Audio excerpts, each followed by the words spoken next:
So happy. నా పేరు లలిత అండి, గచ్చిబౌలి నుంచి వచ్చాను. మా సార్ పేరు వచ్చేసి కృష్ణ. మేము పార్ట్ టైంగా ఈ బిజినెస్ ఎంచుకోవడం జరిగింది. ఈ ఆపర్చునిటీ ఇచ్చింది రాజస్థాన్ తేజస్ మేడం. చాలా హ్యాపీగా ఫీల్ అవుతున్నాను. అంటే ఒకప్పుడు ఇంట్లో కూర్చొని టైం వేస్ట్ చేసుకునేది, ఏదో ఒక మాటకెళ్ళి ఇక్కడ మనం సార్ చెప్పిన వండర్ఫుల్ ప్లాన్, చాలా ఎక్సైట్మెంట్ చెప్పింది సార్ కోసం ఒకసారి వినడం.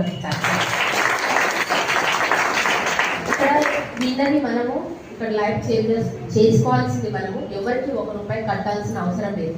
జస్ట్ షాప్ బ్రాండ్ చేంజ్ చేసుకుంటే మన లైఫ్ చేంజ్ అవుతుంది. ఇక్కడ చెప్పినటువంటి డ్రీమ్స్ ఫుల్ఫిల్ చేసుకోవాలంటే మనమే డిపెండ్ అయ్యి మన పైన మనమే మన లైఫ్ అనేది చేంజ్ చేసుకోవాలంటే మైండ్ సెట్ చేంజ్ చేసుకోవాలి. ఎస్, ఇది వస్తుంది అని నమ్మినప్పుడు మాత్రమే మనం అచీవ్ చేయగలుగుతాం. ఒక 15 lakhs వర్త్ కార్ తీసుకున్నాను. పార్ట్ టైంగా 50+ నేను చెప్పుకుంటూ నేను చెయ్యలేను అన్న వాళ్ళకి చెయ్యగలరు అని నేను ముందుకు తీసుకొస్తున్నాను. ఈ అవకాశం అందరూ తీసుకోవాలి. Thank you. Wish you.